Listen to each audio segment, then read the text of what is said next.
সম্মানিত ভিউয়ার্স, পানি পিপাস লেগেছে।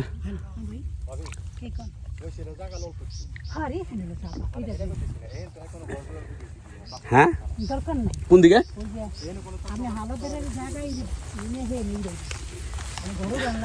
সম্মানিত ভিউয়ার্স, আমরা এখন এই দক্ষিণের সীমানাটা দেখতে যেতেছি। এলো লাগাও, মুখাটা লাগাও। দক্ষিণের সীমানাটা দেখতে যেতেছি। খুব এই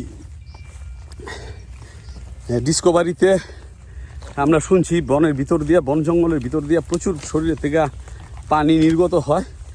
ঠিক আছে, ডিহাইড্রেশনের এই থাকে,